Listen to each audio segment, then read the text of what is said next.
Gen Z Movie Screen presents Interstellar Part 1। Interstellar एक scientific based movie है। इस movie में speed of time, worm hole, black hole, binary, इन सब चीजों को समझाया गया है। फिल्म की शुरुआत में हमें कूपर नामक व्यक्ति को दिखाया जाता है जो कि पहले नासा में काम करता था, पर अब वो नासा में काम नहीं करता है, मक्के की खेती करता है।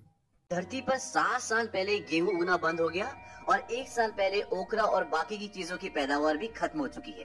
कूपर के दो बच्चे होते हैं, मर्फ जो कि साइंस में बहुत ज्यादा दिलचस्पी रखता है और टॉम जो कि एवरेज होता है पढ़ाई में।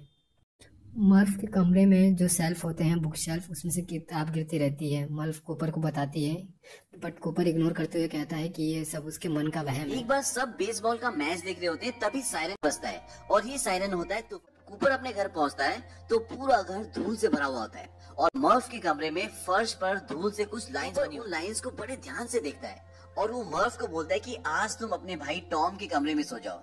कूपर पूरी रात उस कमरे में ये समझने की कोशिश करता है कि लाइंस कैसे बनी और बुक्स अपने आप गिर कैसे जाती हैं। कूपर मर्फ को बताता है कि किताबें घूस की वजह से नहीं, ग्रेविटी की वजह से गिरती हैं और वो एक सिक्का उछालता है जो मिट्टी से बनी लाइन के ऊपर जाकर गिरता है, लाइन के बीच में नहीं। कूपर बताता है ये एक मैसेज है जो बाइनरी कोड के रूप में भेजा गया है जिसमें 1 और 0 का इस्तेमाल होता है। कूपर समझ जाता है मोटी लाइन का मतलब है 1 और पतली लाइन का मतलब है 0 और इस मैसेज को डिकोड करता है। मैसेज को डिकोड करने पर एक लोकेशन का पता चलता है उसे और वहां पहुंचता है।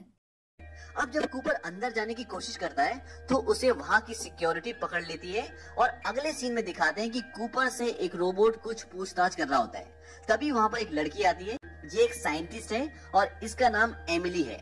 वो कूपर को अपने साथ एक रूम में ले जाती है, वहाँ पर कुछ लोग बैठे होते हैं और कूपर की बेटी मर्फ भी वहीं पर होती है। अब वो सब लोग ये जानना चाहते हैं कि कूपर को इस जगह के बारे में पता कैसे चला। कूपर बोलता है कि जिस तरह से मुझे इस जगह के बारे में पता चला ये कोई इत्तेफाक नहीं हो सकता। तभी मर्फ बोलती है ग्रेविटी की वजह से हमें यहाँ के बारे में पता चला। कूपर को अभी तक कुछ समझ नहीं आता कि यहाँ पर हो क्या रहा है, उसके दिल में डर भी होता है। वो बोलता है पहले आपको वादा करना होगा कि मुझे और मेरी बेटी को आप लोग यहाँ से आराम से जाने दोगे। हालांकि कूपर और प्रोफेसर ब्रेंड नासा में साथ काम कर चुके हैं। प्रोफेसर ब्रेंड कूपर को बताते हैं कि पृथ्वी अब धीरे धीरे खत्म हो रही है और बची कुची जो भी फसलें हैं वो कुछ सालों में खत्म हो जाएगी। प्रोफेसर ब्रेंड कूपर को बताते हैं कि अंतरिक्ष में एक एंड्योरेंस नाम का नासा का स्पेसशिप है और हमारे पास अभी भी कुछ फ्लाइंग ऑब्जेक्ट्स हैं जिससे हम वहां तक पहुंच सकते हैं। इसके बाद वो कूपर को ये बताते हैं कि सैटर्न ग्रह के नजदीक आज से लगभग 48 साल पहले अपने आप एक वार्म होल खुल गया था जिसके थ्रू हम दूसरी गैलेक्सी में कम से कम समय में जा सकते हैं। हमारी गैलेक्सी का नाम मिल्की वे है जिसमें करोड़ों खरबों तारे और असंख्य ग्रह हैं। इसी तरह ब्रह्मांड में असंख्य गैलेक्सीज हैं पर इंसान को वहां तक पहुंचने में लाखों वर्ष लग जाएंगे।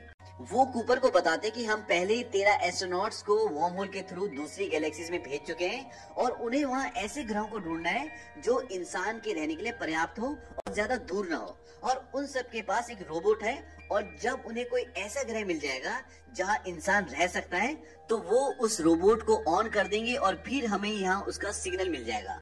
अब जो 13 एस्ट्रोनॉट्स गए थे उनमें से उन्हें 3 का सिग्नल मिल चुका है, यानी 3 अलग अलग ग्रहों का, पर उन ग्रहों पर डायरेक्ट बात नहीं की जा सकती तो सिर्फ उनके पास उन तीनों ग्रहों के सिग्नल्स हैं और इसलिए अब एक टीम बनाई जा रही है और उन तीनों ग्रहों पर, उन तीनों प्लैनेट्स पर उन्हें भेजा जा रहा है। और अगर तीनों में से कोई सा भी ऐसा ग्रह है जहाँ पर इंसान आराम से रह सकता है तो उसके बाद प्रोफेसर ब्रेंड के पास 2 प्लान है।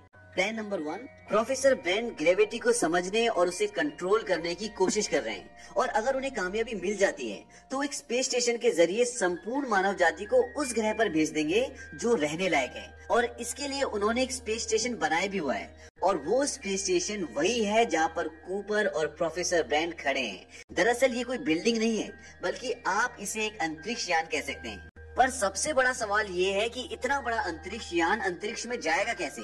अगर पृथ्वी पर कुछ देर के लिए ग्रेविटी को ऑफ कर दिया जाए तो इस विशाल यान को अंतरिक्ष तक आराम से भेजा जा सकता है क्योंकि ग्रेविटी के बिना ये स्पेस स्टेशन अपने आप ही हवा में तैरने लगेगा और उसके बाद इसे बस दिशा दिखाने की जरूरत होगी और इस तरह से पृथ्वी के लोगों को बचाया जा सकता है। तो ये है प्लान नंबर 1।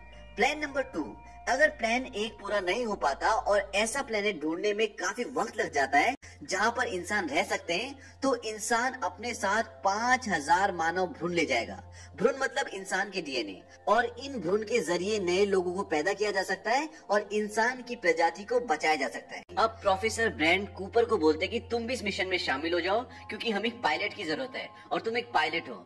कूपर इस चीज के लिए मान जाता है क्योंकि ये दुनिया को बचाने की बात है, लेकिन इस बात से उसकी बेटी मर्व बहुत नाराज है। मिशन पर जाने से पहले कूपर मर्व के रूम में आता है और उसे बोलता है कि मैं जा रहा हूँ। मर्व उससे बहुत नाराज होती है और वो बोलती है कि मेरे रूम में जो कुछ भी हो रहा था उसका मैसेज मैंने डिकोड कर लिया है और उसका मतलब है स्टे, यानी कि मत जाओ। लेकिन कूपर उसकी बात पर ध्यान नहीं देता और जाने से पहले उसे घड़ी देके जाता है और बोलता है कि इसकी दूसरी जोड़ी मेरे पास रहेगी, लेकिन ये दोनों घड़ियां हम दोनों के लिए अलग अलग तरह से काम करेगी। और कूपर ये बात इसलिए बोलता है क्योंकि अंतरिक्ष में जहाँ वो जा रहे हैं वहाँ पे वक्त की रफ्तार उन्हें पता है कि कम होगी और पृथ्वी पर वक्त की रफ्तार ज्यादा है। अब कूपर और उसकी पूरी टीम वॉर्म होल से होते हुए दूसरी गैलेक्सी में पहुंच जाती है और इस ब्लैक होल का नाम होता है गारगेंडुआ। अब उनके स्पेसशिप के सबसे नजदीक जो प्लेनेट है उसका नाम है मिलर्स प्लेनेट। तो उनकी टीम डिसाइड करती है कि सबसे पहले हम इसी प्लेनेट पे जाएंगे, लेकिन ये वाला प्लेनेट ब्लैक होल से भी सबसे नजदीक होता है, तो यहाँ पर बिताया हुआ 1 घंटा पृथ्वी के 7 साल के बराबर होगा। अब मैं आपको ब्लैक होल के बारे में बता दूं। ब्लैक होल ब्रह्मांड में होते हैं और इनकी ग्रेविटी इतनी ज्यादा होती है कि अगर इनकी रेंज में कुछ भी आ जाए तो ये उसको अपने अंदर समा लेते हैं, और एक यही कारण होता है कि उस प्लेनेट पे बिताया हुआ 1 घंटा पृथ्वी के 7 साल के बराबर होगा। अब ये मिलर के प्लेनेट पे जाने की तैयारी करते हैं, लेकिन उनका एक साथी रोमली बोलते हैं कि मैं यहीं पे रुकूंगा। बाकी के 3 लोग मिलर के प्लेनेट पे पहुंच जाते हैं और वहां पहुंचने के बाद वो देखते हैं कि उस पूरे प्लेनेट में 5 से 6 फुट का पानी होता है। यहाँ पे जिंदगी संभव है ही नहीं। और मिलर जिसने उस प्लेनेट पे लैंड किया था वहाँ पर उसके फ्लाइंग ऑब्जेक्ट का सिर्फ मलबा होता है। अब एमिलिया उस तरफ जाने लगती है जहाँ से उसको सिग्नल मिल रहे थे। तभी कूपर पूछता है कि तुम कहाँ जा रही हो? वो बोलती है कि पहाड़ों की तरफ। तो पहाड़ नहीं बल्कि वो लहरें होती हैं जो बादल को छू रही होती है, और इस प्लेनेट पे इतनी ऊंची लहरें इसलिए आती है क्योंकि यहाँ पर ग्रेविटेशनल पुल बहुत ज्यादा है और इसीलिए पानी को इतना ऊपर उठा देती है। अब वो एमिलिया को बताता है कि वो पानी की लहरें जल्दी वापस आओ, लेकिन तब तक एमिलिया वहाँ पे फंस जाती है। लेकिन रोबोट जो होता है वो उसे बचा लेता है और वो उसे अंदर ले आता है। लेकिन इस पूरे इंसिडेंट में उनके एक साथी की मौत हो जाती है क्योंकि वो भारी छूट जाता है और उनके फ्लाइंग ऑब्जेक्ट के इंजन में पानी भर जाता है और वो स्टार्ट नहीं होता और उन्हें उस प्लेनेट से निकलने में 3 घंटे से ज्यादा हो जाते हैं। और जब वो अपने मेन स्पेसशिप में आते हैं जो अंतरिक्ष में होता है जिसका नाम है एंड्योरेंस, तो वहां पर आने के बाद वो देखते हैं कि जो उनके एक साथी वहां पे रह गया था वो लगभग बूढ़ा हो चुका है। वो बोलता है कि मुझे नहीं लगा था कि अब तुम वापस आओगे। कूपर बोलता है कि हमें कितने साल हो गए? वो बोलता है कि 23 साल 4 महीने और 8 दिन। इसके बाद वो बताता है कि आप लोगों के घर से मैसेज आए, उन्हें देख लो। और जब कूपर जाता है तो वहाँ पर उसके लिए कई सारे वीडियो मैसेजेस होते हैं। एक मैसेज में उसका बेटा बताता है कि अब दादाजी यानी कि कूपर के पिताजी इस दुनिया में नहीं रहे। वो उसी में बताता है कि मेरी शादी हो गई और अब मेरे बच्चे भी हैं। कूपर हालांकि उसी उम्र का है, लेकिन अब वो दादा बन चुका है। पर इतने साल बीत जाने के बाद मर्फ ने अपने पिता के लिए सिर्फ एक ही मैसेज रिकॉर्ड किया है क्योंकि उनसे नाराज थी, और वो उस मैसेज को उस दिन रिकॉर्ड करती है जिस दिन उसका जन्मदिन होता है, क्योंकि कूपर ने उसे कहा था कि शायद मैं तब वापस लौटूं जब तुम मेरी उम्र की हो जाओ। और आज मर्फ उस उम्र की हो चुकी है जिस उम्र में कूपर पृथ्वी से निकला था, और इसीलिए मर्फ इस मैसेज को अपने पिता के लिए रिकॉर्ड करती है। इसके बाद ऊपर ये दिखाते कि अब ये तीनों जो बचे हुए ये डिसाइड कर रहे कि अब बचे हुए 2 प्लैनेट्स में से किस प्लैनेट पे जाना चाहिए।